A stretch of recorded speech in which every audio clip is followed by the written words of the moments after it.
Em um tempo distante, quando Israel ainda era guiado por juízes e a voz de Deus era rara entre o povo, vivia um menino chamado Samuel. Desde antes de seu nascimento, Samuel já havia sido dedicado ao Senhor por sua mãe Ana, que por muito tempo não conseguia ter filhos. Certa vez, angustiada, Ana foi ao templo e orou fervorosamente, prometendo que se Deus lhe concedesse um filho, ela o entregaria ao serviço dele por todos os dias da vida do menino. Deus ouviu a súplica de Ana e ela deu à luz Samuel. E quando ele ainda era muito jovem, Ana cumpriu a promessa, levando-o ao templo em Siló, onde o sacerdote Eli servia e conduzia os rituais. Desde então, Samuel viveu e serviu ali, crescendo diante de Deus e aprendendo os caminhos da fé sob os cuidados de Eli.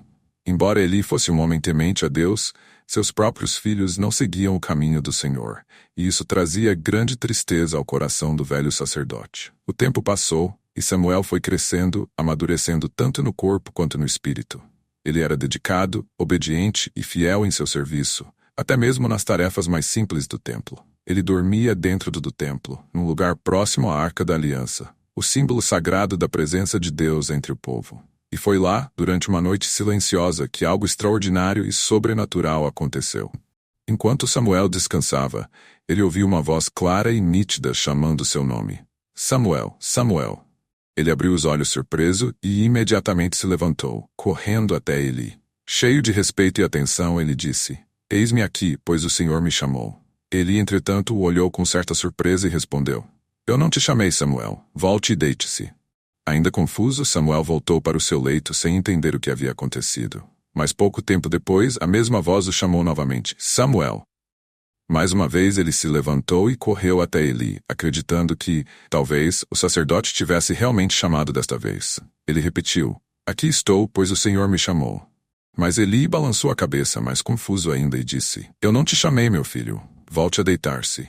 Então Samuel retornou ao seu lugar e se deitou outra vez. Ele tentava compreender o que aquilo poderia significar. E novamente, pela terceira vez, a mesma voz o chamou com firmeza: Samuel. Ele se levantou, foi até Eli e insistiu: Aqui estou, pois o Senhor me chamou. Foi só nesse momento que Eli percebeu o que realmente estava acontecendo. Com a experiência de um homem que servia ao Senhor há muitos anos, ele se deu conta de que talvez fosse o próprio Deus quem estava chamando o jovem Samuel. Então Eli olhou com seriedade para Samuel e lhe deu uma instrução especial. Volte e deite-se, disse ele. E se ele te chamar novamente, diga: Fala, Senhor, pois o teu servo ouve. Samuel escutou atentamente e com o coração acelerado voltou ao seu leito, seguindo as palavras de Eli. Agora ele estava preparado para o que viria a seguir, mas o que Deus queria dele ainda era um mistério. Logo depois, a voz soou novamente, como um eco suave e profundo no silêncio da noite. Samuel, Samuel. E dessa vez, obedecendo ao conselho de Eli, Samuel respondeu: Fala, Senhor, pois o teu servo ouve.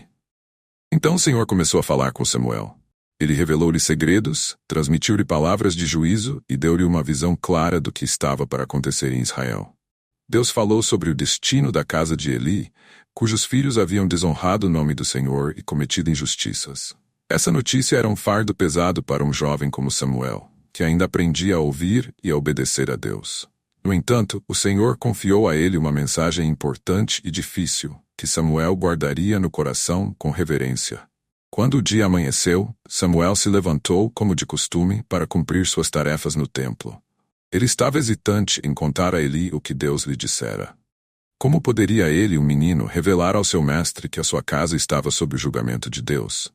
Mas Eli percebeu a apreensão em Samuel e o chamou, insistindo para que o jovem não lhe escondesse nada. Com coragem e respeito, Samuel compartilhou toda a mensagem, cada palavra que Deus lhe confiara. Eli, embora soubesse que o julgamento era severo, aceitou a palavra do Senhor com humildade. Ele é o Senhor, disse Eli, resignado. Faça o que lhe parecer bem. A partir daquela noite, Samuel foi reconhecido como profeta de Deus. Ele não era mais apenas um menino dedicado ao templo, ele se tornara a voz do Senhor entre o povo. Deus estava com Samuel e as palavras que ele dizia não caíam ao chão. Eram palavras de verdade, guiadas pelo próprio Espírito de Deus. Com o passar dos anos, Samuel cresceu em estatura e em autoridade. Seu nome se espalhou por toda a terra de Israel, e todos reconheciam que ele era um profeta do Altíssimo, alguém que guiava o povo com justiça e retidão. E assim Samuel se tornou um dos maiores profetas e juízes de Israel. O homem que, anos mais tarde, ungiria os primeiros reis da nação, conduzindo o povo nos caminhos de Deus.